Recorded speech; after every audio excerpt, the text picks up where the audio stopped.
Sandrine Gomez est avec nous pour la lecture de la presse de ce vendredi. Bonjour Sandrine. Bonjour Philomé. Nous commençons votre revue de presse par cette situation très incertaine au Venezuela. Oui, c'est une situation particulièrement chaotique au Venezuela depuis lundi, depuis cette tentative de soulèvement d'une poignée de militaires qui s'est suivie ensuite par ces manifestations monstres dans le pays à l'appel d'un certain Juan Guaido, le président de l'Assemblée nationale qui s'est ensuite autoproclamé président par intérim du pays en s'appuyant sur l'article 233 de la Constitution. Et puis, donc, on va le voir ici dans la presse locale, la presse vénézuélienne. On voit ici dans le National que Juan Guaido garde la main avec ce titre, le journal qui titre sur le marché qu'il est prêt à proposer à Nicolas Maduro. Guaido n'écarte pas de lui accorder l'amnistie, une amnistie qu'il a d'ailleurs déjà proposée aux militaires et à tous les fonctionnaires afin d'obtenir leur ralliement. On va voir ce qu'en pense aussi la presse régionale. Exemple ici avec ce journal argentin Clarín qui titre ce matin sur cette incertitude qui grandit comme la violence au Venezuela. Il y a déjà 26 morts en 4 jours, dont 7 à Caracas, dans ces mouvements de protestation. C'est ce qu'affirme aujourd'hui une ONG locale que cite ici ce journal, l'Observatorio Venezolano de conflictividad sociale. Ici, on parle donc d'incertitude dès lors, je cite, que la tête de l'armée s'est montrée absolument alignée avec Nicolas Maduro. Cette situation au Venezuela fait aussi la une de la plupart de nos journaux en France. Oui, coup de projecteur à la une du Figaro sur ce peuple qui se lève contre le régime chaviste.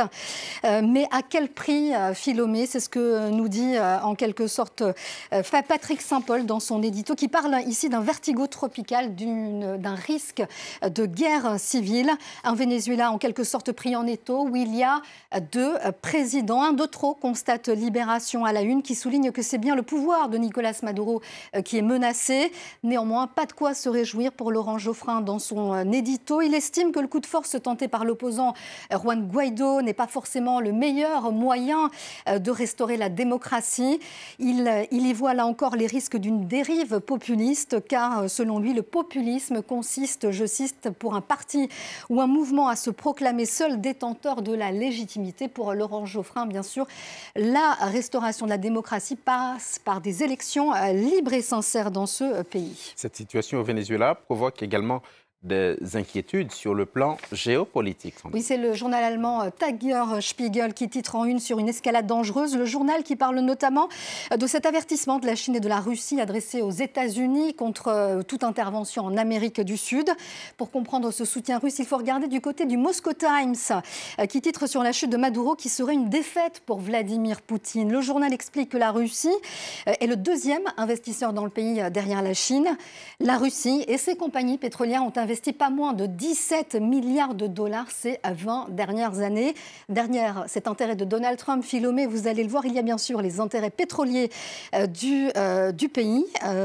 Regardez donc Donald Trump qui dit, bien sûr, je reconnais le nouveau président du Venezuela. Le Venezuela, on le sait, qui possède les plus importantes réserves pétrolières au monde. Voilà pour le Venezuela. Dans la presse également, Sandrine, l'investiture de Félix Tshisekedi en République démocratique du Congo. Oui, cette passation de pouvoir, elle est particulièrement commentée dans la presse africaine. On va le voir tout de suite avec ce journal Wakat Serra, journal burkinabé, à la une, un seul mot, historique. Tout est accompli, s'exclame le journal. Le premier chef de l'État, Félix Tshisekedi, à qui son prédécesseur passe le témoin, suite à un changement d'homme sans violence. La RDC, nous dit ce quotidien, malgré les irrégularités qui ont entaché ses scrutins présidentiels, législatifs et provinciaux, peut s'enorgueillir de connaître enfin une alternance sans effusion de sang dont elle était coutumière.